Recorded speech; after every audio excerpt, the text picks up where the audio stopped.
Baik,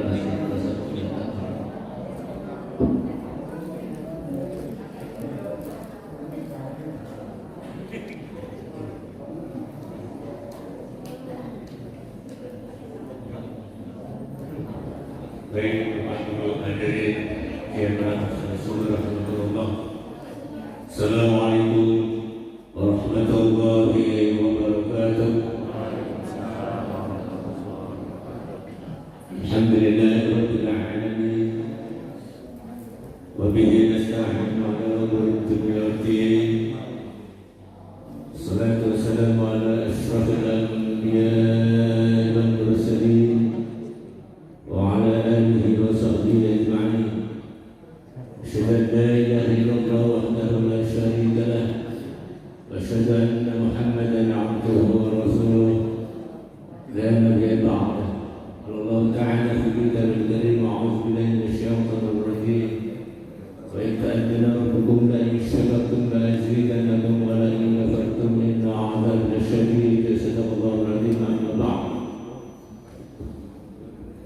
yang kami muliakan, yang kami hormati guru kita Al-Mukarram Bapak Haji Ustaz Maulana Faizi SIMA. Semoga Allah Subhanahu wa Ta'ala senantiasa memberikan umur panjang, kesehatan lahir batin kepada beliau, sehingga dapat memberikan ilmu kepada kita.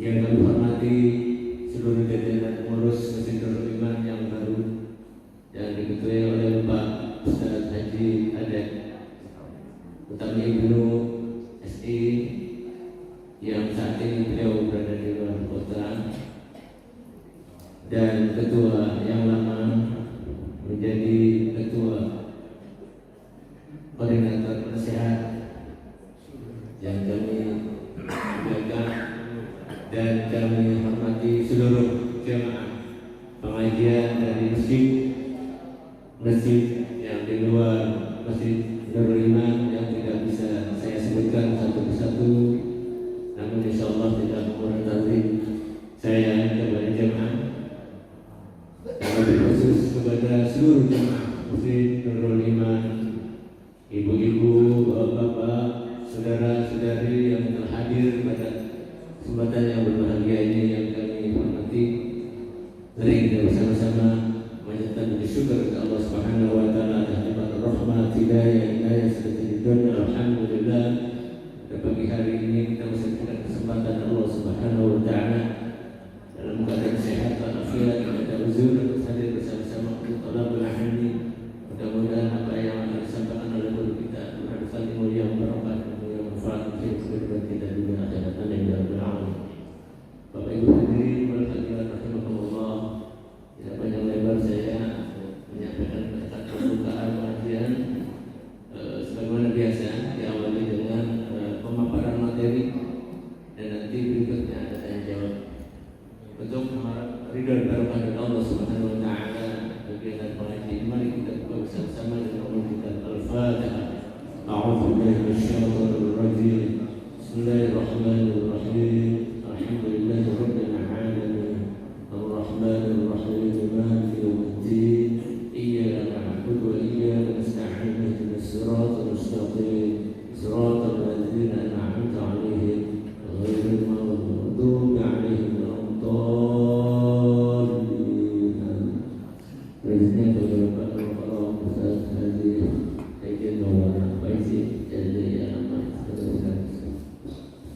Bismillahirrahmanirrahim. Assalamualaikum warahmatullahi wabarakatuh. Alhamdulillah, alhamdulillahilladzi ahyana ba'da ma amatana wa ilayhi nusyur. Asyhadu an la ilaha illallah wahdahu la syarika lahu wa asyhadu anna sayyidana wa nabiyana ba'dahu. Allahumma shalli wa sallim ala nabiyyina wa sayyidina wa rasulina wa maulana Muhammad sallallahu alaihi wasallam wa ala alihi wa ashabihi wa azwajihi wa dhurriyyatihi wa barik wa sallim taslima. Amma ba'du. Wa qala Allah subhanahu wa ta'ala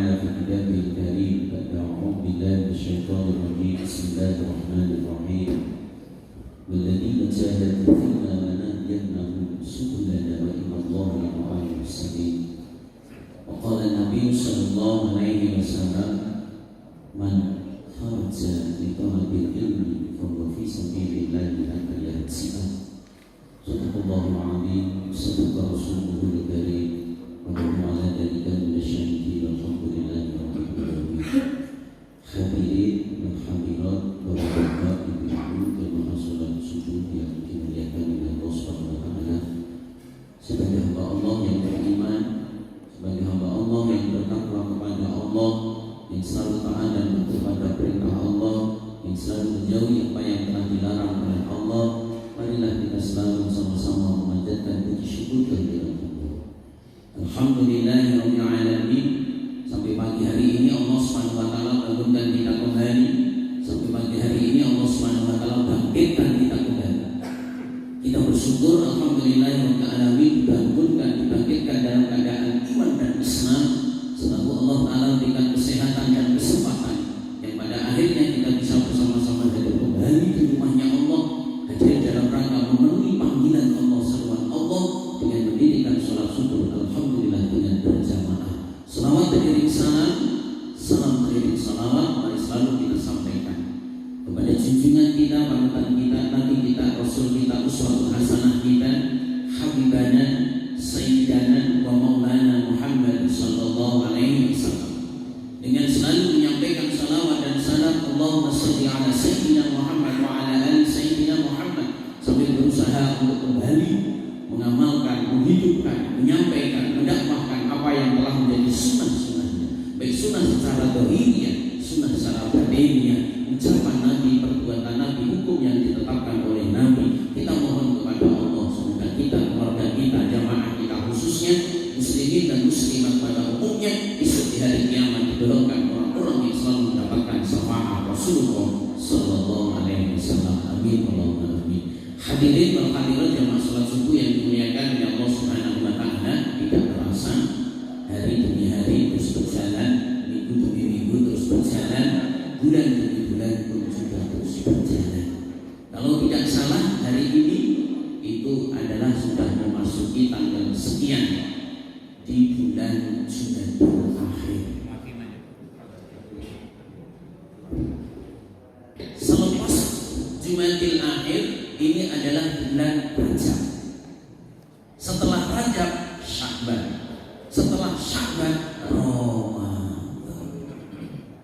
Bapak-bapak, ibu-ibu, jamaah salat subuh yang dimuliakan oleh Allah Subhanahu wa taala, kita coba pada pertemuan pagi ini persiapan, amalan-amalan, perbuatan-perbuatan Nabi dalam rangka menyambut bulan Rajab dan bulan Sya'ban, lebih-lebih di bulan suci Ramadan. Mengacu riwayat Aisyah radhiyallahu anha, ada beberapa amalan, ada beberapa persiapan yang dipersiapkan Rasulullah sallallahu alaihi wasallam, yang diamalkan Rasulullah sallallahu alaihi wasallam di bulan Rajab dan di bulan Sya'ban. Karena Rasulullah sallallahu alaihi wasallam ayyukaffiru syiyam, wa kana Rasulullah sallallahu alaihi wasallam ayyukaffiru shalat, wa kana Rasulullah sallallahu alaihi wasallam ayyukaffiru tilawatal Qur'an, wa kana Rasulullah sallallahu alaihi wasallam ayyukaffiru shadaqah. Bapak-bapak, ibu-ibu, jemaah salat subuh yang dimuliakan oleh Allah Subhanahu wa taala, 4 amalan Nabi dan Rasul dalam rangka menyambut bulan Rajab dan bulan Sya'ban mengacu riwayat Aisyah. Yang pertama, kana Rasulullah sallallahu alaihi wasallam ayyukaffiru syiyam. Dulu Rasulullah sallallahu alaihi wasallam diriwayatkan oleh Aisyah radhiyallahu anha, masih di bulan Rajab, masih di bulan Sya'ban, dulu Rasulullah itu memperbanyak ayyukaffiru syiyam. Rasulullah memperbanyak puasa, yaitu puasa sunnah. Ketika sampai di bulan Rajab, ketika sampai di bulan Sya'ban, amalan Nabi, amalan Rasulullah sallallahu alaihi wasallam memperbanyak, yaitu puasa. Para alim ulama menjelaskan puasa yang diperbanyak oleh Rasulullah di bulan Rajab, di bulan Sya'ban, yang pertama adalah puasa sunnah. Di antaranya adalah puasa hari Isnin, puasa hari Kamis, Di dalam riwayat Rasulullah SAW sampaikan bahwasanya malaikat pencatat amal melaporkan kepada Allah dalam setiap minggu itu dilaporkan pada hari Senin dan pada hari Kamis. Setelah malaikat melaporkan catatan amalan hambanya, setelah diterima, maka Allah Ta'ala bertanya kepada malaikat, wahai malaikat, hambaku sedang apa? Rasulullah Sallallahu Alaihi Wasallam ketika ditanya oleh Allah, hambaku sedang apa, maka malaikat itu akan menjawab apa adanya. Rasulullah senang ketika amalannya itu dilaporkan kepada Allah dalam keadaan puasa. Sebagaimana sabda Nabi, inni uhibbu an u'arridu amali wa inni sha'im. Saya senang ketika amalku itu dilaporkan kepada Allah, saya dalam keadaan puasa. Rasulullah Shallallahu Alaihi Wasallam ketika amal ibadahnya dilaporkan kepada Allah sangat senang dalam keadaan puasa. Malaikat ketika ditanya, wahai malaikat, hambaku sedang apa? Malaikat tidak pernah bohong. Ketika sedang salat disampaikan sedang salat. Ketika sedang puasa juga disampaikan sedang puasa. Ketika sedang tidur juga disampaikan, ya Allah, hambamu sekarang baru molor, baru tidur. Riwayat yang kedua, barang siapa yang puasa pada hari Isnin, pada hari Kamis, maka dalam satu minggu itu dicatat oleh Allah mendapat pahala puasa. Amin, Allahumma amin. Yang berikutnya adalah puasa hari Jumat. Puasa hari Jumat disunahkan, puasa hari Jumat itu diawali dengan hari Kamis atau digabung dengan hari Sabtu. Ketika puasa hari Jumat saja itu makruh hukumnya. Kenapa? Karena menyerupai orang Yahudi dan orang Nasrani. Orang Yahudi kalau puasa hari Sabtu itu Sabtu saja.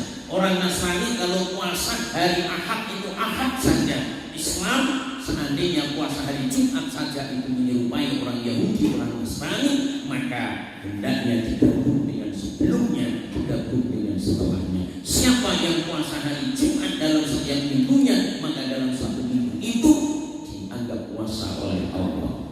Yang berikutnya puasa yaitu pertengahan bulan.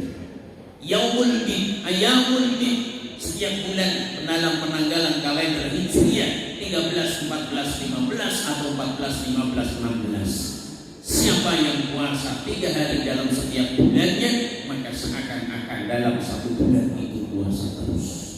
Kemudian yang berikutnya itu adalah puasa Daud. Ini uhibbu shauma Daud, kata Nabi, saya mencintai puasa Nabi Daud. Nabi Daud itu puasa hari ini puasa, besok tidak, besok puasa, besoknya tidak, selang-seling sampai meninggal dunia. Makanya Rasulullah SAW sangat mencintai yaitu puasanya Nabi Daud. Inilah amalan Nabi, amalan Rasul di bulan Rajab, di bulan Sya'ban, yaitu apa? Memperbanyak puasa. Puasa apa? Yaitu puasa sunnah. Yang kedua, para alim ulama fikih menjelaskan bahwasanya puasa itu bukan Senin Kamis, bukan hari Jumat, bukan pertengahan bulan, bukan Daud, tetapi puasa Rajab itu sendiri, puasa Sya'ban itu sendiri. Mengacu riwayat Aisyah radhiyallahu anha, ma ra'aitu Rasulullah sallallahu alaihi wasallam yasumu salasata ashrin mutawaliyatin illa Rajab wa Sya'ban wa Ramadan. Aisyah mengatakan, saya belum pernah melihat Rasulullah dalam satu tahun itu puasa 3 bulan berturut-turut kecuali bulan Rajab, bulan Sya'ban dan bulan Ramadan. Rajab, Sya'ban puasa sunnah, Ramadan puasa wajib. Dari perkataan Aisyah tadi menunjukkan bahwasanya di bulan Rajab, di bulan Sya'ban puasa sunnah Rajab itu sendiri. Para alim ulama fikih menjelaskan bahwasanya puasa Rajab, puasa Sya'ban itu hukumnya sunnah muakkad karena Rasulullah sering yaitu apa melaksanakan. Jemaah sekalian yang dimuliakan oleh Allah Subhanahu wa taala, fadilah dan keutamaan puasa Rajab. Rasulullah pernah menceritakan inna fil jannati nahar. Sesungguhnya di surga itu ada sebuah telaga, ada sebuah danau, yuqalu Rajab, dinamakan telaga Rajab. Ma'u ala minal asal, airnya lebih manis daripada madu. Wa abyadu minal laban, lebih putih daripada susu. wa atyabu minal miski, lebih harum daripada minyak misik, wa abradu minas salji, lebih dingin daripada es. Man sariba jur'atan lam yatmash abadan, barang siapa yang minum satu teguk daripada air telaga Rajab, lam yatmash abadan, maka tidak akan haus selama-lamanya.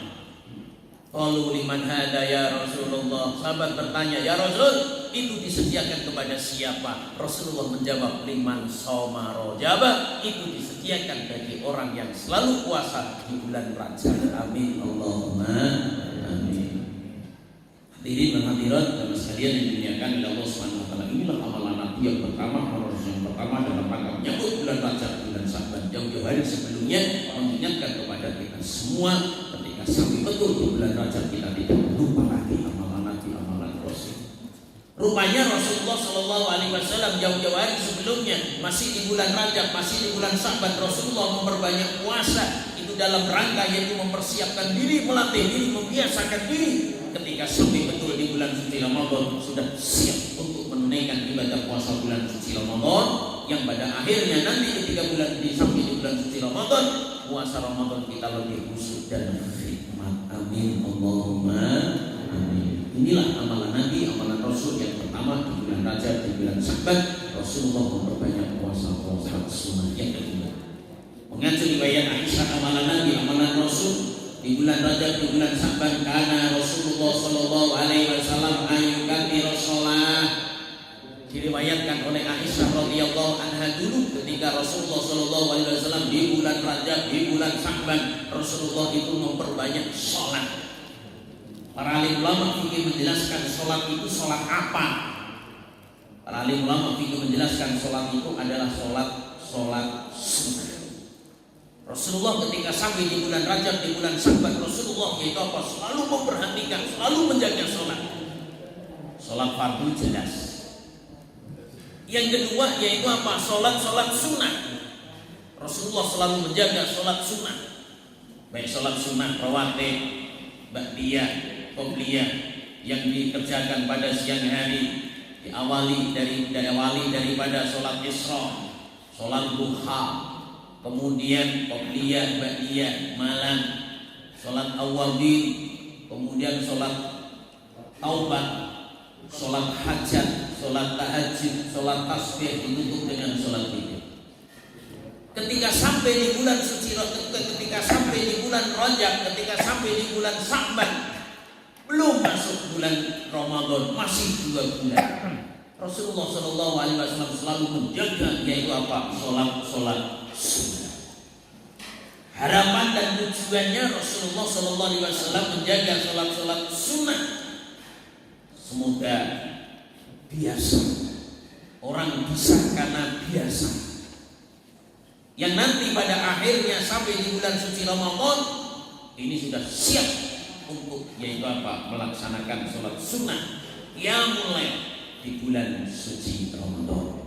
Para alim ulama fikih menjelaskan bahwasanya sholat itu adalah sholat sunnah yang sudah ada.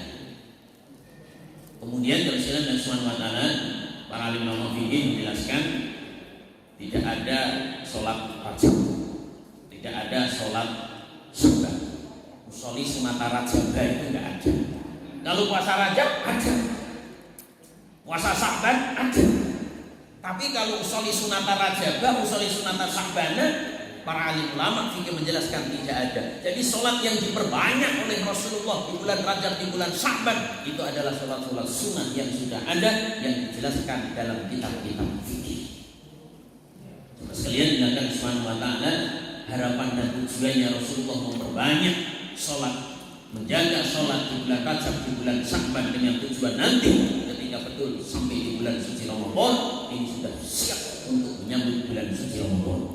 Riwayatnya jelas bahwasanya Rasulullah Shallallahu Alaihi Wasallam itu menghidupkan malam di bulan suci Ramadan. Ada sholat khusus di malam bulan suci Ramadan, yaitu sholat tarawih. Sholat tarawih adalah sholat yang dikerjakan dengan istirahat. 2 rakaat istirahat, 4 rakaat istirahat. Istirahatnya itu diisi dengan membaca takbir, tahlil, tahmid dan doa. Bukan diisi dengan makan, minum, rokok, ngobrol. tapi diisi dengan takbir, tahmid, tasbih dan doa. Kemudian sholat kembali, kemudian sholat kembali. Bagi orang yang sudah biasa sholat malam, ketika nanti betul sampai di bulan suci Ramadan tidak kaget lagi. Bagi orang yang sudah biasa yaitu bangun malam, nanti ketika betul sampai di bulan suci Ramadan, bangun malam untuk sahur matanya nggak pedes lagi. Karena apa? Karena sudah biasa, yaitu apa? Biasa bangun malam, biasa sholat malam. Inilah amalan Nabi, amalan Rasul di bulan Rajab, di bulan Sya'ban, mengatur riwayat Aisyah. Yang pertama Rasulullah memperbanyak yaitu puasa sunnah. Yang kedua yaitu apa? Memperbanyak sholat sunnah. Harapan dan tujuannya nanti ketika betul sampai di bulan suci Ramadan sudah siap untuk menyambut bulan suci Ramadan. Yang ketiga, mengacu riwayat Aisyah, karena Rasulullah Shallallahu Alaihi Wasallam ayyukathira tilawatal Quran, diriwayatkan oleh Aisyah radhiyallahu anha, di bulan Rajab, di bulan Sya'ban Rasulullah itu memperbanyak membaca Al-Quran. Jadi di bulan Rajab, di bulan Sya'ban Rasulullah memperbanyak membaca Al-Quran. Riwayatnya jelas, ketika sampai di bulan suci Ramadan Rasulullah Shallallahu Alaihi Wasallam itu tadarus Al-Quran dengan malaikat Jibril. Tadarus itu sistem membaca Al-Quran, satu membaca, yang kedua, ketiga, yang lainnya itu mensimak, mendengarkan. Kalau ada yang salah dibetulkan, kalau dibetulkan alhamdulillah, bukan dibetulkan besok gak datang. Semalam kata, kadang Rasulullah membaca, Jibril mendengarkan, kadang Jibril membaca, Rasulullah mendengarkan. Gantian semalam. Bagi yang biasa baca Al-Quran lancar, banyak. Tapi bagi yang tidak biasa membaca Al-Quran, walaupun toh lisan kita itu lemes, tapi susah membaca Al-Quran. Ketika malam itu malaikat Jibril datang, maka Rasulullah tadarus Al-Quran dengan malaikat Jibril. Ketika malaikat Jibril tidak datang, maka Rasulullah tadarus Al-Quran min ba'di azwajihi. Rasulullah tadarus Al-Quran yaitu apa? Dengan sebagian istri-istrinya. Malam ini dengan Aisyah, besok dengan Anu, besok dengan Anu, besok dengan Anu. Jadi bapak-bapak, ibu-ibu tadarus dengan bapak-bapak, ibu-ibu, suami istri, itu sunnah. Jangan nonton TV aja bareng-bareng. Baca Al-Quran pun juga bareng-bareng. Bapak ibunya ketika dibetulkan bersyukur, alhamdulillah. Ini ibunya dibetulkan besok gak mau tadarus lagi. Ibunya cuma satu. Akhirnya apa? Semalam kok tadarus Al-Quran. Dan sekalian Allah Subhanahu wa taala, ketika tidak dengan istri-istrinya, Rasulullah tadarus Al-Quran min ba'di ashabihi. Rasulullah tadarus Al-Quran dengan sebagian sahabat-sahabatnya. Malam ini dengan Abu Bakar, besok dengan Umar, besok dengan Ali, besok dengan Utsman dan lain sebagainya. Kebiasaan tadarus Al-Quran itu dibiasakan, diteruskan oleh para sahabat, para tabi'in, salafus salihin, dan sampai hari kiamat. Jadi tadarus Al-Quran, membaca Al-Quran malam bulan suci Ramadan, itu riwayatnya adalah mutawatir. Sama sekalian yang dimuliakan oleh Allah Subhanahu wa taala, sejarah mencatat Sayyidina Utsman bin Affan itu penghulu para hafiz Al-Quran. Sayyidina Utsman bin Affan dalam rangka menjaga Al-Quran di luar bulan suci Ramadan, siang 15 juz, malam 15 juz. Khusus di bulan suci Ramadan, Sayyidina Utsman, bukan Utsman kita, Utsman bin Affan, khusus di malam bulan suci Ramadan, di bulan suci Ramadan, siang sekali khatam, malam sekali khatam. Dalam satu bulan 60 kali khatam. Yang mencengangkan lagi, Sayyidina Utsman bin Affan di malam-malam bulan suci Ramadan itu menghatamkan Al-Quran bukan dengan duduk, bukan dengan duduk di atas kursi, duduk di lantai, tetapi berdiri dalam 2 rakaat. Rakaat yang pertama 15 juz, Rakaat yang kedua 15 juz. Ini Sayyidina Utsman bin Affan. Imam Syafi'i, Muhammad bin Idris bin Syafi'i, sejarah mencatat umur 6 tahun itu sudah hafal Al-Quran. Umur 6 tahun itu bukan iqra, bukan urutan, bukan juz amma lagi, tapi hafal Al-Quran bilghaib. Dalam rangka menjaga Al-Quran, Imam Syafi'i siang 15 juz, malam 15 juz. Di bulan suci Ramadan, Imam Syafi'i menghatamkan Al-Quran siang sekali khatam, malam sekali khatam, sebulan 60 kali khatam. Ini orang-orang. Dan kalau orang-orang sekarang hilang namanya.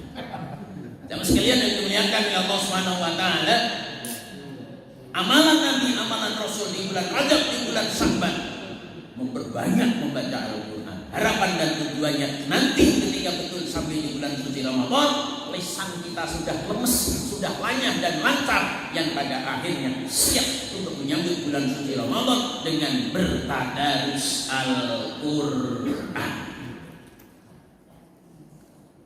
Jemaah sekalian yang dimuliakan oleh Allah Subhanahu wa taala, sekali lagi inilah amalan Nabi, amalan Rasul yang ketiga, memperbanyak tilawatul Quran dalam rangka menyambut juga bulan Ramadan, masih di bulan Rajab, masih di bulan Sya'ban. Al-Quran 30 juz, bulan juga 30 hari. Hendaknya setiap hari 1 juz, setiap hari 1 juz, setiap hari 1 juz, 1 bulan. Sebulan sekali khatam, 12 bulan setahun berarti 12 kali khatam, ditambah bulan suci Ramadan. Baik, dan sekalian akan subhanahu wa ta'ala, ini yang ketiga.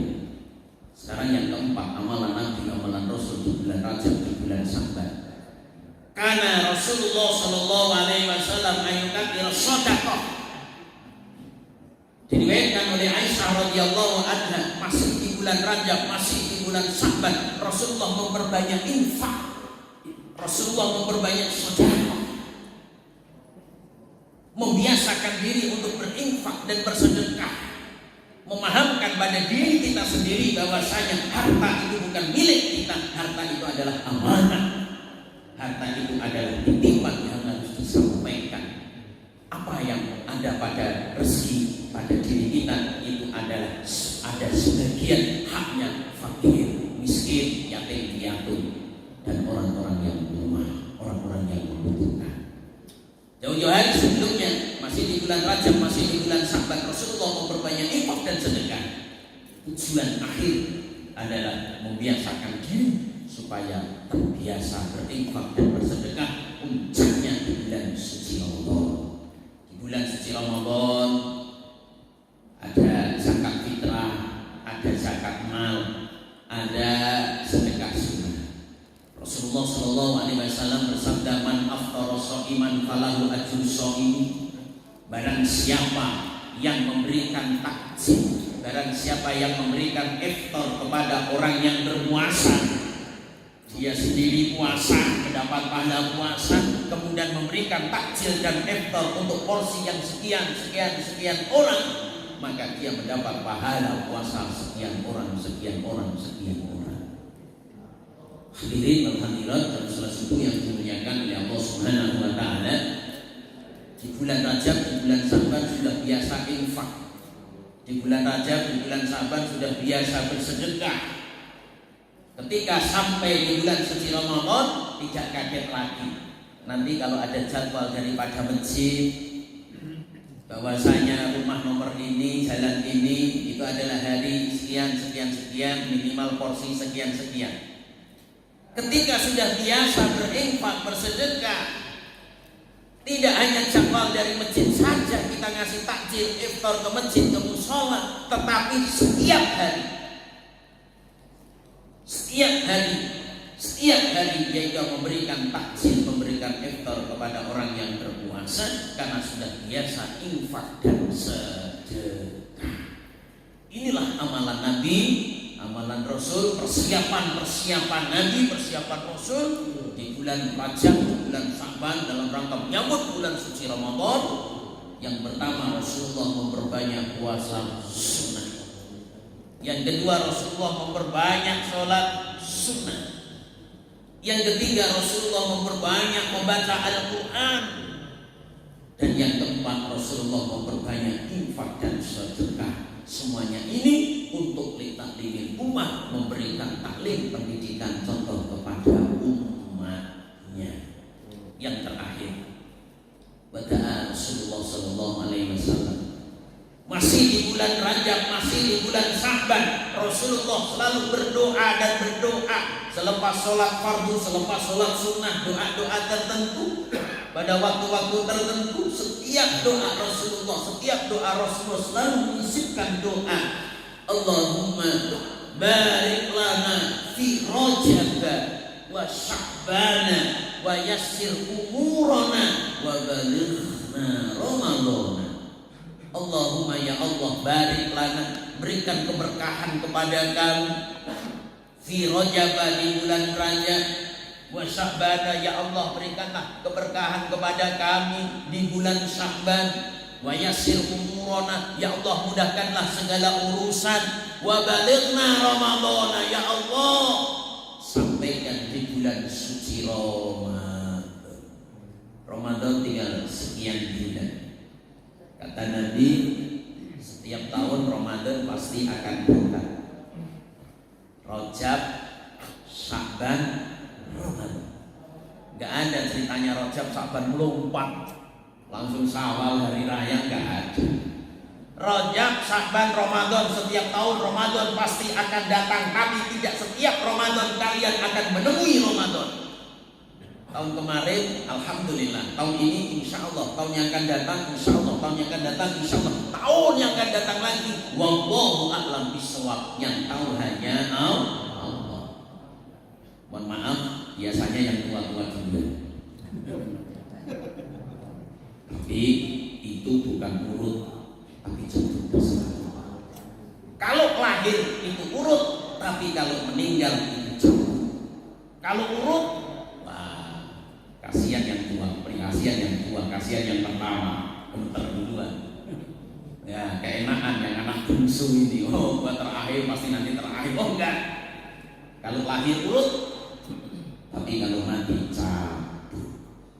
Setiap tahun Ramadan pasti akan datang, tapi tidak setiap Ramadan kalian akan menemui Ramadan. Maka jadikanlah Ramadan ini Ramadan yang paling baik. Jadikanlah Ramadan ini Ramadan yang paling baik. Diibaratkan Ramadan ini adalah Ramadan yang terakhir. Ketika kita menganggap Ramadan ini ibaratnya Ramadan yang terakhir, maka kita akan bersungguh-sungguh menyambutnya. Dalam riwayat yang tidak sampai tingkatan sahih, man farraha bi duhuli Ramadan haramallahu jasadahu alal niran.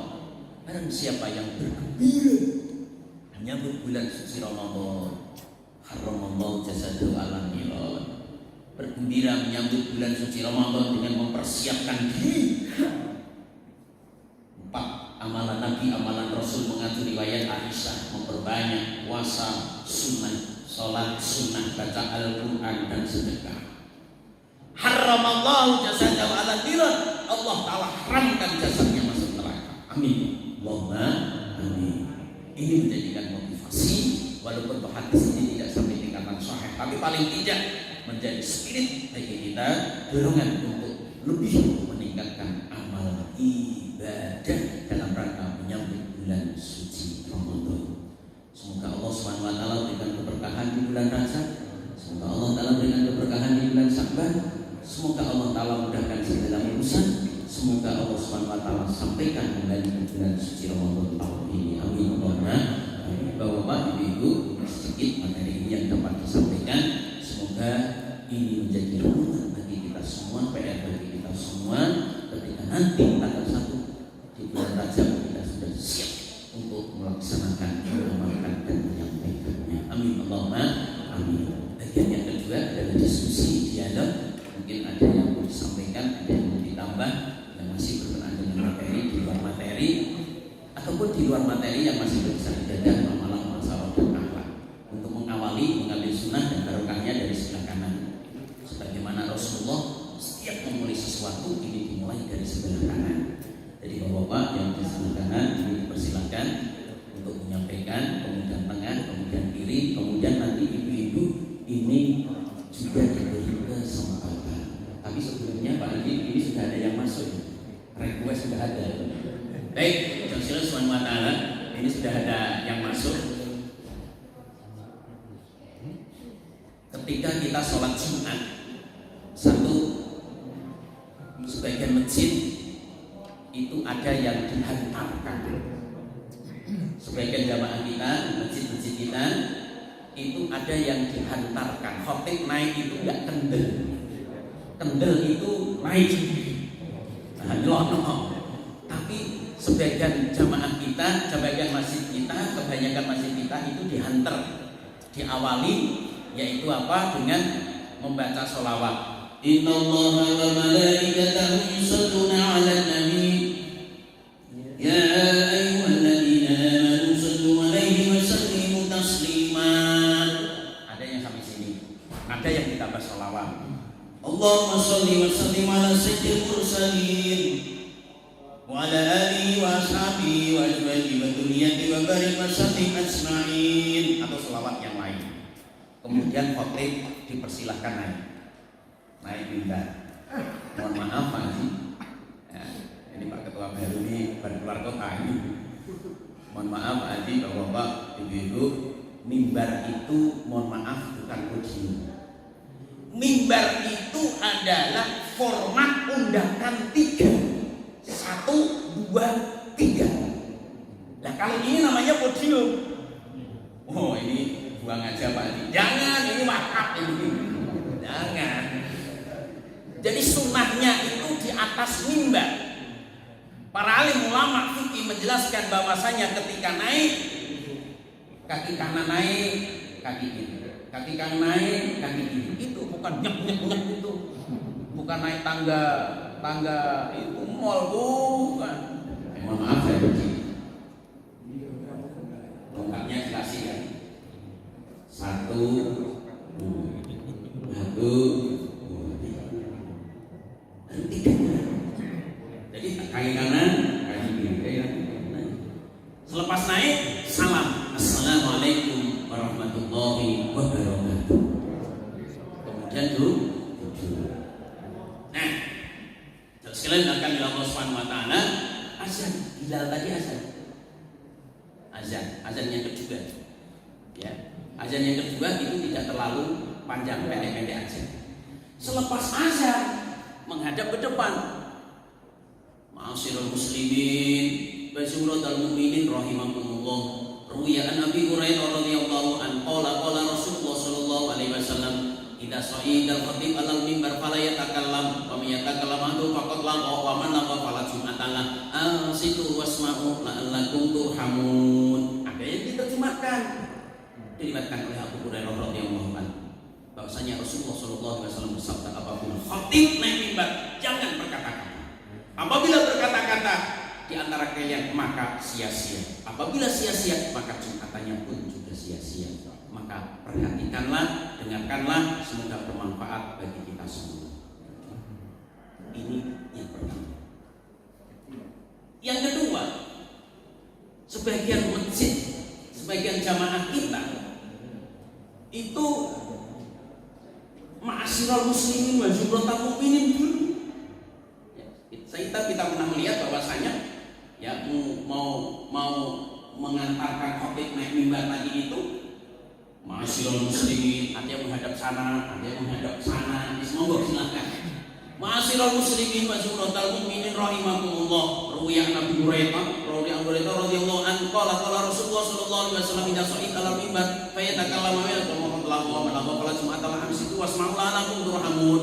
Innallaha wa malaikatahu yusholluna 'alan nabi ya ayyuhalladzina amanu shallu 'alaihi wa sallimu taslima. Allahumma shalli wa sallim 'ala habibina wa sahbihi wa zurina. Selawat selesai ya. Lalu yaitu apa? Khotib naik nih. Tongkatnya dikasih tadi, kaki kanan berhenti, kaki kanan berhenti 3 kali, kemudian salam. Subhanahu wa taala, kemudian masalah, kemudian azan, selesai azan turun. Nah, ini ada dua. Saya sampaikan ada dua. Yang menjadi permasalahan ketika khotib naik mimbar, ini bilangnya malah ru'ya Nabi Hurairah. Lah ini bagaimana dengan hadis tadi? Faman tidak sahih alal mimbar fayatakallam wa yatakallam faqat lahu. Apabila khotib naik mimbar jangan berkata-kata. Ini malah ru'ya Nabi Hurairah. Lah kan gitu Pak pertanyaannya. Nah, di dalam ini saya jawab ya Bapak-bapak sekalian, di dalam riwayat Sayyidina Umar bin Khattab. Di dalam riwayat Sayyidina dalam riwayat Umar bin Khattab, Umar itu sudah duduk di atas mimbar. Tapi Umar itu ya, Sayyidina Utsman itu masih nunjuk-nunjuk, masih ngomong. Ya. Jadi dalam riwayat Sayyidina Umar sudah duduk di atas mimbar tapi belum khatib. Umar dan Utsman itu masih ngomong, masih nunjuk-nunjuk. Nah, dari dua riwayat ini sebelum khatib naik mimbar itu masih boleh bicara. Makanya Bilal tadi ru'yaan Abu Hurairah radhiyallahu anhu itu masih boleh. Karena apa? Khatib belum khutbah. Di situ wal imamu yaktubu. Di dalam riwayat lain wal imamu yaktubu faqat lahun. Apabila kalian itu berbicara sedangkan khatib itu yaktubu, sedang fiilnya pakai fiil mudhari, sedang khutbah, fala yatakallam wa may yatakallam ahadukum faqad, jangan berbicara. Apabila di antara kalian berbicara maka sia-sia. Sia-sia itu bukannya muspro, tidak sempurna. Jadi sekali lagi Rasulullah Subhanahu wa taala khotib sudah naik mimbar, Bilal malah ru'ya Nabi Hurairah, Bilal malah ma'asyiral muslimin wa jumu'atal mukminin. Enggak apa-apa, masih boleh kok khotib belum khutbah kok. Di dalam riwayat itu wal yaktubu, sedang khutbah itu bicara sia-sia. Makanya kita sampaikan Bapak-bapak, ketika khotib menyampaikan khutbah jamaah off, yang baru pulang dari umroh oleh tasbih baru, wah keren tasbih baru. Ketika dengerin khutbah off, kemudian dikir off, kemudian ada anak main sia-sia, bilang aja sia-sia. Apalagi kota amal dehek. Ini mohon maaf, merubah para ulama itu sangat susah. Makanya kita sampaikan di masjid-masjid bahwasanya mohon maaf yang sudah itu. Tapi langkah ke depan gimana? Biar khusyuk Jumat kita ini biar sempurna. Yuk kita kurangi. Caranya satu, kota amalnya banyak. Sebelum khatib naik mimbar, kota amal ini sudah berjalan. PP Pak Haji, berangkat pulang. 2 saf aja, berangkat pulang. Jadi masuk kota amal tidak mengganggu kekhusyukannya itu apa mendengarkan khutbah. Ini satu, caranya satu Pak Haji. Kota amal kita ada 10 saf berarti 5 kota amal. Jadi kota amal itu enggak lama-lama jalannya. Ya khotib khutbah sudah selesai, pulang pergi pulang. Udah dua apa namanya itu satu kota amal aja 2 saf itu. Ini yang pertama Pak, solusi. Kalau memang jamaah itu khawatir gak ada yang masukin, itu apa? Buatlah kota amal banyak, satu kota amal 2 saf. Jadi khotib naik mimbar sudah selesai. Yang kedua, enggak kota amalnya banyak, cukup yaitu apa? Di pintu 1, 2, 3 atau di luar sana. Memang awal-awalnya itu jamaah canggung, biasanya kota amal datang kok. Tapi lama-lama ketika masuk masjid langsung roboh satu. Nah bapak-bapak diuji ketika buka dompet itu, diuji bapak-bapak ibu-ibu ya. Ketika masuk sholat Jumat itu diuji bapak-bapak dompet itu. Lantaran lebih rohat atau fikum memang tuhibun, kalian tidak akan mendapatkan bagian yang sempurna sebelum kalian menginfakkan yang paling dicintai. Bapak-bapak itu dalam dompet itu tertata rapi, dari 1000 sampai 100.000. Kalian tidak akan mendapatkan kebaikan yang sempurna sebelum kalian menginfakkan yang paling dicintai. Uang yang paling dicintai itu gambar Soekarno Hatta Premes. Bapak-bapak ketika buka dompet, setan bilang isi dalam sini. Ini mohon maaf, orang Jawa ini, setannya juga bisa bahasa Jawa, mau selingki. Ya kalau orang Lampung ya ngomong Lampung setannya Pak. Orang Palembang juga ngomong bahasa Palembang, orang Arab juga ngomong bahasa Arab. Oh takut ada. Jangan ambil ini, eman-eman. Itu setannya ngomong, ngambil 50, jangan. Ini beras 5 kilo. Ngambil 20.000, eman-eman, rokok 1 bungkus. Ini mohon maaf yang masih rokok ini. Ngambil 10.000, eman-eman. Ini nasi uduk. 5.000 juga eman-eman. Ini ibu-ibu, ini bayam 1 bungkus ini. Yang pada akhirnya setan bilang, ini aja bahaya. Dompet kalau ada gambar golok itu bahaya. Akhirnya kotak amal itu isinya golok. Tanya bendahara masjid itu, kok penuh kotak amal itu banyak pati murah bolok-bolok yang masuk. Dan silakan Allah SWT kembali. Jadi sekali lagi, hukum satu, hukum mengantar imam dengan bacaan-bacaan itu hukumnya boleh, itu tidak termasuk syarat dan hukum. Makanya ada sebagian jamaah yang azan 1 ketika bendahara masjid melaporkan kas masjid sekalian, yaitu apa? Memberikan peringatan. Jamaah sekalian, bapak-bapak, ketika khotib nanti naik mimbar janganlah berkata-kata. Itu ada sebagian masjid yang azannya 1, bapak-bapak, itu diingatkan oleh pengurus masjid siapa yang mewakili sambil yaitu apa? Melaporkan keuangan masjid.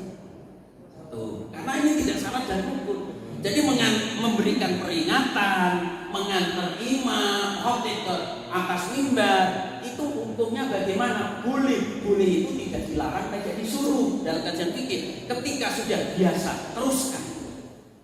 Ketika enggak, ya monggo silahkan kembali kepada yaitu apa? Kebiasaan masjid, kebiasaan jamaah. Dalam usul fikih al-adatu muhakamah, kebiasaan itu ibarat hukum yang tidak tertulis. Jadi bapak-bapak mohon maaf, ketika sudah diantar, biasa diantar, silahkan diantar. Tapi kalau memang nggak diantar, baik azan 1 pun azan 2 naik, ya monggo silahkan. Seperti saya biasa khotib. Kalian sudah, kalau masjid-masjid yang sudah biasa kita sudah paham. Tapi kalau yang masjid baru seperti kemarin saya ada undangan di Manggala itu, nah, terus saya dibilangin Pak Ustadz, mohon maaf di sini hanya adalah 1.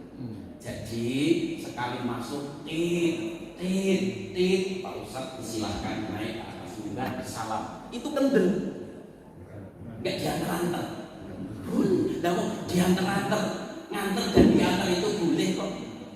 Karena hukum mengantar jamaah, memberikan peringatan kepada jamaah ini tidak termasuk syarat dan hukum. Secara hukum fikih boleh. Kalau gitu nggak usah diantar, jangan. Biasa diantar kok. Udah biasa antar. Tapi kalau biasa nggak diantar, ya silakan dimonggokan. Berarti namanya khotib kendel itu namanya. Berani karena nggak diantar. Nah, bapak-bapak, ibu subhanahu ini request pertanyaan yang pertama. Jadi hukum mengantar, hukum memberikan peringatan ma'asyiral muslimin itu hukumnya boleh. Boleh itu secara kajian fikih nggak dilarang, juga nggak disuruh. Kembali kepada yaitu apa? Kebiasaan jamaah, adat tradisi jamaah masjid itu sendiri. Kita ikuti. Kalau kita sebagai tamu azan 1 berarti nggak usah obyek Jumat. Tapi kalau azan 2 azan terus sholat, ya kita ikut yaitu apa? Biasa obyek Jumat berarti obyek Jumat. Ini enggak mentang-mentang tamu. Saya ini biasa obyek Jumat. Azan khotib naik, azan pertama khotib menyampaikan khutbah, sholat qobliyah. Sekali subhanahu wa ta'ala. Jadi sekali lagi kalau kita tamu ikuti. Yaitu apa? Kebiasaan yaitu apa? tradisi jamaah masjid tersebut. Dan sekali lagi Bapak Ibu mengantar memberikan peringatan itu hukumnya sunnah, hukumnya mubah. Ini nggak usah dipermasalahkan. Mau azan 1, mau azan 2 sama, juga ngikutin Nabi. Mau ada peringatan, ada yang enggak, ini boleh. Ya, ikuti aja kebiasaan posisi sebuah masjid tersebut. Terima kasih.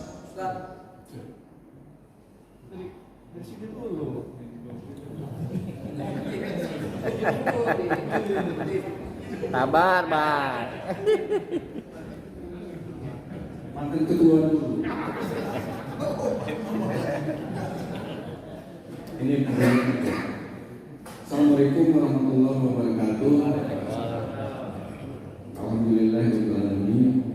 Terima kasih banyak Pak Ustadz yang sudah memberikan pencerahan kepada kami, terutama saya, dalam rangka kita mempersiapkan diri menghadapi puasa, di mana kita biasakan puasa sunnah, sholat sunnah, baca Al-Quran, dan sedekah.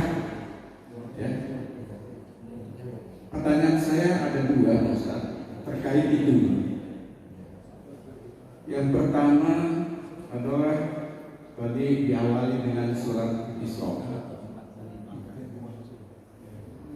Surat Isra itu adalah yang kami pertanyakan, itu waktunya kapan, kemudian syaratnya bagaimana. Yang saya dengar ini, kita melaksanakan sholat Isra itu adalah ketika kita tetap berada di masjid. Kalau kita di rumah, apakah boleh? Itu. Oleh karenanya saya pertanyakan syaratnya itu dan kapan pelaksanaannya. Kemudian sedekah itu kan merupakan nawaitu kita untuk bersedekah, dan insya Allah itu akan mendapat balasan dari Allah SWT.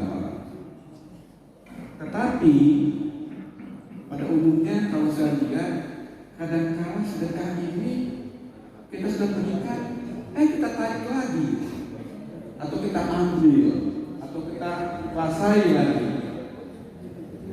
Pertanyaan saya kira-kira ini hukumnya bagaimana atau bagaimana? Ya, itu hanya 2 itu saja Pak Ustaz. Atau mungkin supaya nyambung ke kanan lagi, mantan ketua RT Pak Ustaz. Kalau kita langsung kasih, gimana selesai? Walaupun saya ini mantan ketua masjid yang udah 4 kali periode. Saya silakan. Apa ya Pak Ustaz? Pak Ustaz ini kebetulan kalau di sini saya Ustaz. Saya duduk dengan beliau, tapi kalau di kantor dia duduk dengan saya. Sebab beliau ini adalah wakil ketua Basnas Kota Bandar Lampung. Ya, mungkin sudah kenal, tapi belum. Ya, alhamdulillah syukur. Walaupun demikian, Basnas Kota, pimpinan Basnas Kota Bandar Lampung sebentar lagi habis.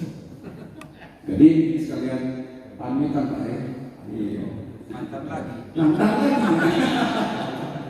namanya dunia ini Bapak Ibu sekalian itu tidak kekal, ya.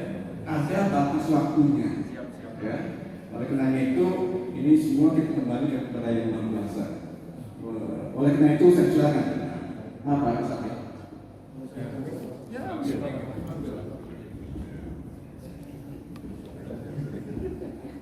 Terima kasih Pak Ketua. Assalamualaikum warahmatullahi wabarakatuh.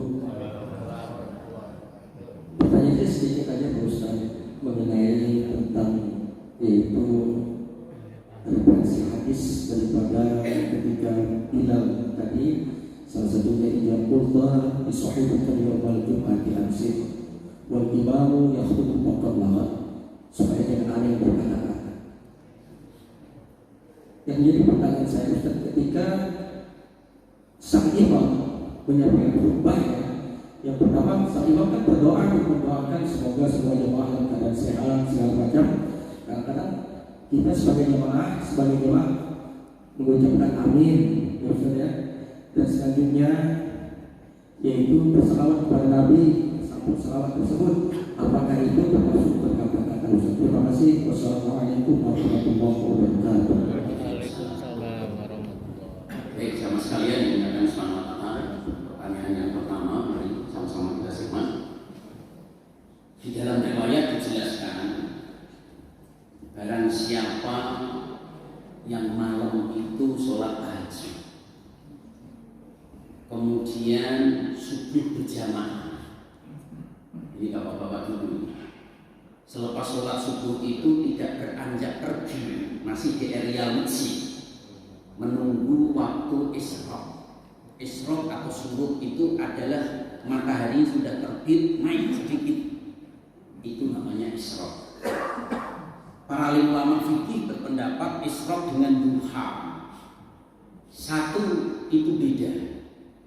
Isyraq itu adalah matahari terbit sedikit, ya, 90 menit daripada waktu subuh, itu namanya waktu isyraq. Disunahkan sholat isyraq 2 rakaat atau 4 rakaat. Ini biasa dilakukan oleh jamaah kita, ahli thariqah, ahli tabligh, orang sufi. Ini mengamalkan sholat isyraq. Kemudian ketika matahari naik sepenenggang ke atas sampai sebelum tengah, itu namanya duha. Dari 2 sholat tadi itu para alim ulama berpendapat, yang pertama isyraq itu ada, duha itu ada. Nah, diriwayatkan siapa yang malam sholat tahajud, ini syarat Pak Haji. Kalau nggak tahajud gimana? Berarti nggak sempurna. Malam tahajud, subuhnya berjamaah, bukan sendiri. Kemudian tidak beranjak pergi dari area itu.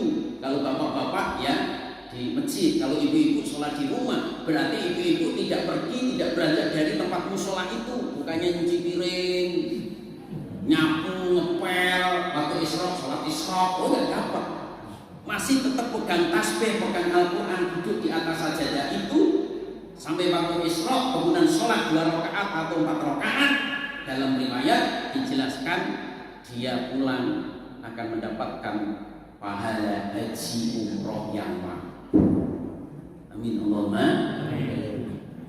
Jadi rupanya ya kita baru paham setelah ada corona ini, nggak berangkat haji, nggak berangkat umroh, tapi kita dapat pahalanya. Seperti bapak-bapak nggak berangkat umroh, nggak berangkat haji, tapi setiap Jumatan kata Nabi, sholat Jumat itu ujul fuqara wal masakin. Jadi bapak-bapak kalau sholat kepingin dapat pahala haji, pahala umroh, mau berangkat Jumat ngaku miskin. Kalau ngaku kaya nggak dapat Pak Jo. Kata Nabi, ujul fuqara wal masakin kok. Sholat Jumat itu hajinya orang fakir, orang miskin. Orang yang kaya nggak dapat itu. Kalau yang kaya berangkat ke sana. Terus kalian akan subhanahu wa ta'ala tidak beranjak pergi sampai waktu isyraq, matahari terbit naik ke atas sedikit, sholat 2 rakaat seperti nanti kita kan, mendapat pahala haji umroh yang makbul. Amin Allahumma. Ibu-ibu tidak di masjid tapi di rumah, ya, sampai waktu isyraq tidak beranjak pergi dari tempat musola itu. Jadi nggak kemana-mana, nggak nyapu dulu, nggak ngepel dulu, ya, baru waktu masa isyraq, sholat isyraq 2 rakaat, insya Allah ibu-ibu pun juga dapat yaitu apa? Pahala tadi itu, pahala haji umroh yang makbul. Amin Allahumma. Ini yang pertama. Yang kedua, la tubtilu shadaqatikum bil manni wal adha. Allah Ta'ala berfirman, wahai orang yang beriman, jangan batalkan sedekah kamu dengan mengundang-undang, menyakiti. Bapak-bapak, ibu-ibu, kita bersedekah. Lepas sedekah ngomong, kamu kalau nggak saya kasih, minggu kemarin kesini lagi. Bapak, ibu-ibu, hati-hati. Kalau sedekah, kalau belum ikhlas jangan banyak-banyak. Orang yang minta-minta itu membingung, itu menjengkelkan. Satu, dikasih sedikit ngomel, dikasih banyak ngomong sama temennya, jadi nggak ada salahnya. Dikasih sedikit ngomel, itu rumahnya gedong, maghrong, Bu Kaji, Pak Kaji, pelit. Itu ngomongnya kalau dikasih sedikit. Sedangkan dikasih banyak, sepok gitu. Masya Allah, ngomong sama temennya, wahai kawanku, itu yang di Jalan Raja Wali itu nomor berapa ya? Saya nggak tahu itu. Itu yang Jalan Raja Wali itu kalau masih dikasih kabel. Ngomong sama teman-temannya, minggu beruduk. Ya Subhanahu wa ta'ala menyakiti, mengundat-undat, batal pahala sedekah. Nah sekarang gimana? Terus Subhanahu wa ta'ala ini mohon maaf, mau calonan ini. Masih karpet, masih apa? Enggak jadi wajib, ambil lagi, batal sedekahnya. Jangankan diambil, diundat-undat aja, nyakiti aja batal sedekahnya. Apalagi karpet diambil lagi. Gimana itu hukumnya? Secara kajian fikih mengambil infak dan sedekah itu tidak boleh diambil lagi. Mau sudah dikasih kok. Jadi mohon maaf Bapak, ya nanti kalau ada yang ngasih tanya dulu ikhlas nggak itu. Kalau nggak ikhlas nggak menerima, karena kalau nggak ikhlas nanti nggak jadi diambil lagi nanti. Oh ikhlas Pak saya, ya udah kalau ikhlas berarti taruh aja. Nanti kita ketemu sama Pak Ketua yang baru. Kira-kira kan gitu. Ada tangan kan gitu. Setelah terima tidak ada acara. Jadi sekali lagi Allah Subhanahu wa ta'ala jangankan diambil kembali. Pahala hapus itu kita menyakiti, mengundat-undat, barang nggak diambil itu hapus pahalanya. Nah sekarang kalau barang diambil bagaimana? Terus Allah Subhanahu wa ta'ala sikuan Pak. Sikuan. Ya sekalian bisulan nanti. Jadi Allah Subhanahu wa ta'ala apa yang sudah diserahkan kepada umat, apa yang diserahkan kepada jamaah itu bukan milik kita lagi tapi milik umat, milik jamaah. Makanya ketika kita wakaf tanah untuk masjid dibuat nadir. Apa itu nadir? Pengurus. Supaya apa? Ahli waris ini nggak bisa ngambil lagi. Ketika sudah diwakafkan ada nadirnya, itu sudah milik umat, sudah milik negara, milik umat. Ahli waris dan siapapun tidak boleh, yaitu apa? Mengganggu-ganggu, apakah dijual, apakah dibeli. Layak diu, walau bau tidak bisa dijual belikan karena sudah milik umat. Ini yang kedua. Kemudian yang ketiga tadi itu. Terus kalian akan oleh Allah Subhanahu wa ta'ala. Jadi sekali lagi idza sa'idal khatib ala mimbar faliyatakalam. Idza sa'idal radhiyallahu anhu yang lain idza ala mimbar faliyatakalam atau falakaku liso tidak ala aku lisahibika yaumal jum'ati amsib. Terus Subhanahu wa ta'ala ketika di situ pakai kata khatib yahtubu wa yahtubu itu pakai fi'il mudhari. Fi'il mudhari itu artinya adalah faedahnya adalah sedang, ya istiqbal atau hal. Jadi fi'il mudhari itu sedang atau akan. Nah, sedang khatib itu menyampaikan khutbah. Jadi di sini itu adalah yahtubu, ini padanya adalah sedang. Ketika khatib menyampaikan khutbah, sedang menyampaikan khutbah, itu jamaah off. Kalau mau dapat rahmat Allah, angsitu mas ma'ula ala kuntur. Sebagai bapak-bapak, ayat ya wa idza quri'al qur'anu fastami'u lahu wa ansitu la'alakum turhamun.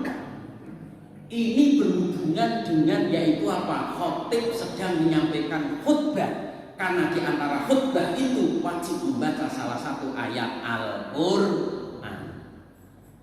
Jadi sekali lagi bapak-bapak yang ditunjuk jadi MC, ya, yang ditunjuk jadi MC, semoga yang membaca dan yang mendengarkan dirahmati oleh Allah.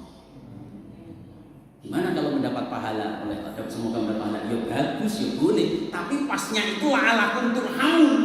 Karena ayatnya wa idza quri'al Qur'an, apabila Al-Qur'an itu dibaca, ansitu, dengarkan, wasma'u, perhatikan, la'allakum turhamun, supaya kalian ini mendapat rahmat. Jadi yang pas bagi MC semoga kita mendapat rahmat atau mendapat petunjuk dan hidayah, ya boleh, ya nggak salah, tapi pasnya adalah semoga kita mendapat rahmat Allah. Amin Allahumma. Jadi sekali lagi penjelasan daripada hadis tadi ya, di situ yahtubu, mohon maaf, mohon diperhatikan, wal imamu yahtubu faqat radha, maksudnya imam itu adalah khatib. Ya, bukan imam sholat ini, bukan. Maksudnya imam itu adalah yaitu apa? Khatib. Ketika khatib sedang menyampaikan khutbah, bukan akad. Ya, atau itu sudah naik. Tapi kan belum khutbah, masih boleh, masih muslimin masih boleh, suratul mu'min masih boleh, azan masih boleh. Karena apa? Dia belum sedang menyampaikan khutbah. Ketika sedang menyampaikan khutbah, alhamdulillah. Kota amal sudah PP sudah jalan itu. Nah, kemudian ada yang mengatakan melempar batu, pegang tasbih. Ya, kemudian dikir la ilallah baru pulang dari Banten, Pak. Ya masih kenceng kan, pulang dari Serang, Pak Haji. Baru ngajiin ilmu kan. Walaupun khatib menyampaikan khutbah tetap la ilallah. Nah, bagaimana itu? Sia-sia. Maksudnya sia-sia itu bukan muspro, bukan nggak ada gunanya, percuma. Oh, tidak sempurna. Tidak sempurna. Kalau tidak sempurna gimana? Ya nasi kurang garam gimana? Saya kurang garam, semplang seplok. Nah, gitu. Mulai diatur. Silakan. Ustaz. Terima kasih Pak Ustaz. Assalamualaikum warahmatullahi wabarakatuh.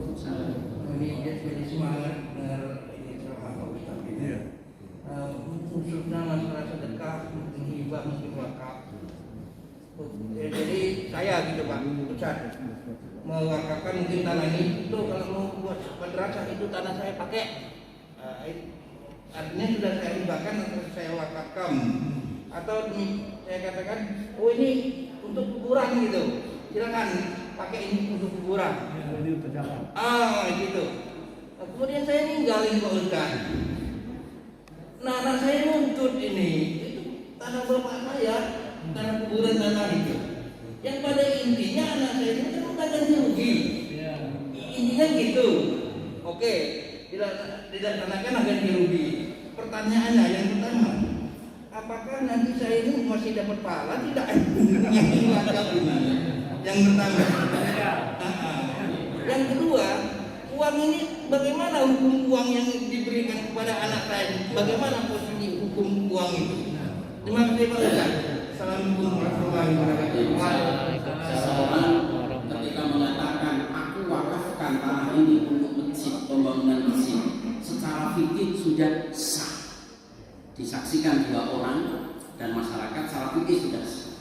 Nah, negara kita mengatur, ada namanya BWI, Badan Wakaf Indonesia, Kota Bandar Lampung, provinsi, pusat ya. Ketika seseorang itu wakaf, hendaknya administrasi diselesaikan. Ya, paling apa namanya itu KUA, karena pejabat wakaf itu di KUA. Di sana ada satu meja yang mengurusi tentang wakaf. Nah, sampai KUA, karena ini bukan yayasan, bukan pondok pesantren pribadi, yang pada akhirnya yaitu apa? Dibuat nadir. Nadir itu adalah pengurus peringatan wakaf, ketua, wakil ketua, sekretaris, bendahara, humas. Nah, nadir inilah yang menerima tanah wakaf. Setelah diterima itu saksi-saksi. Dan ketika sudah diwakafkan, keluar akte wakaf, maka tanah ini bukan milik pribadi lagi, tapi milik umat. Nggak bisa dijual, nggak bisa dibeli, karena sudah milik umat, milik negara, bahasanya seperti itu. Selesai kan? Dan yang menjadi permasalahan ketika wakaf hanya ngomong aja, tidak disaksikan, tidak diurus administrasi, yang pada akhirnya mohon maaf ahli waris ya tidak buat nadir, tidak buat pengurus, pokoknya diwakafin gitu aja, mau kuburan apa dan sebagainya, administrasi tidak diurus.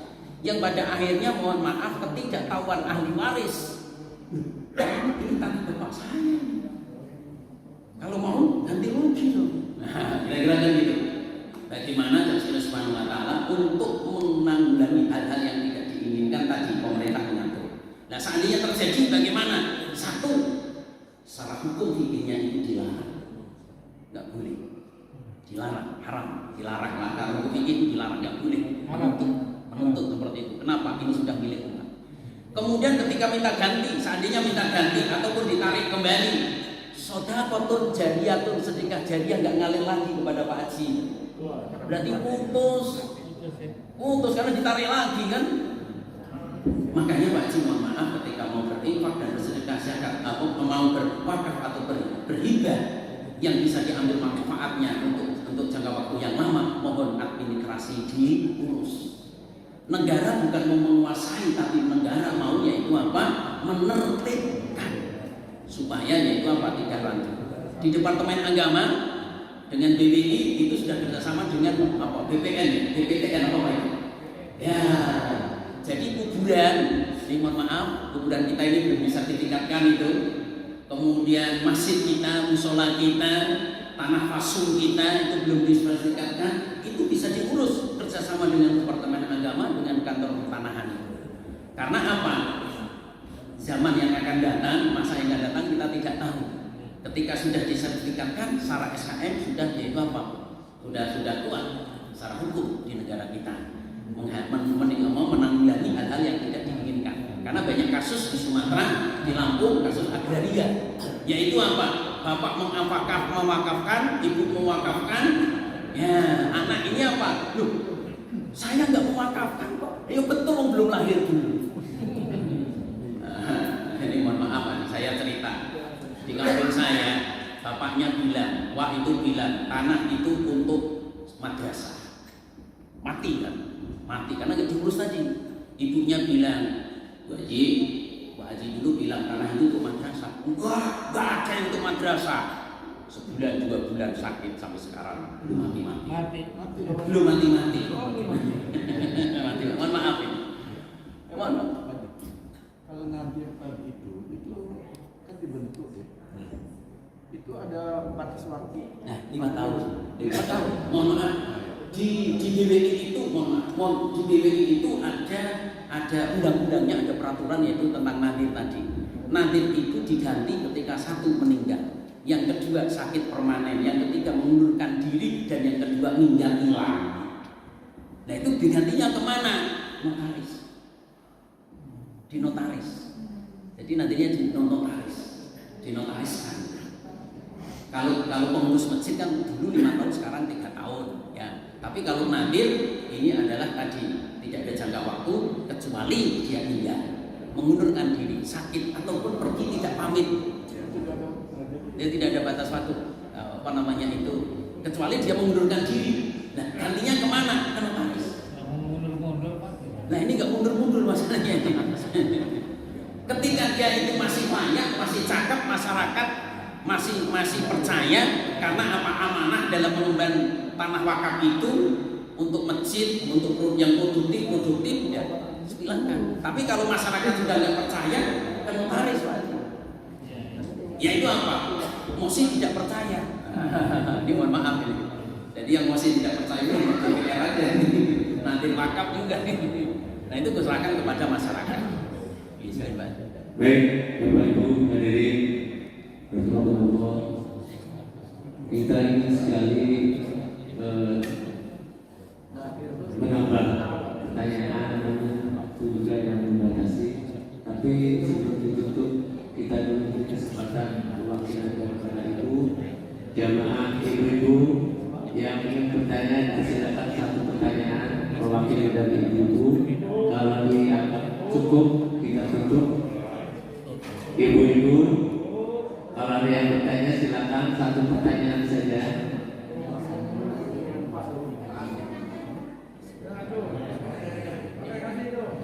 Silakan.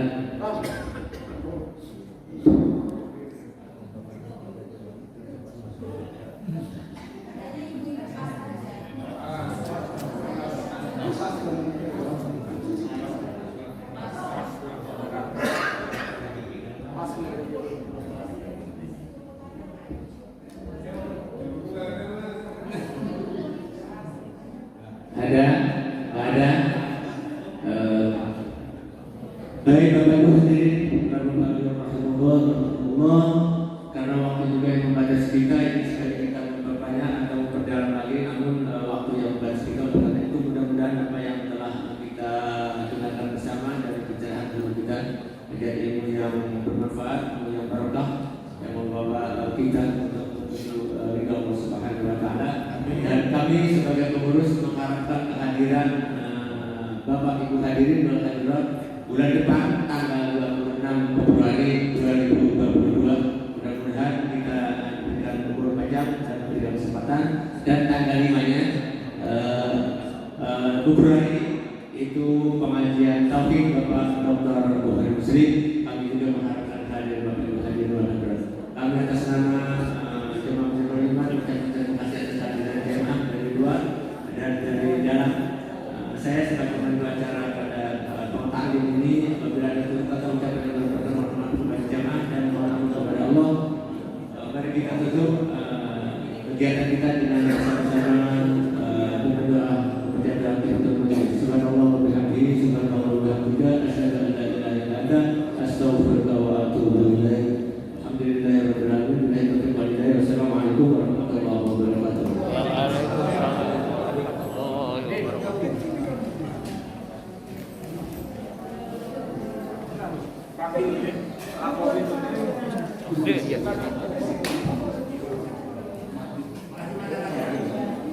Mang? Kat.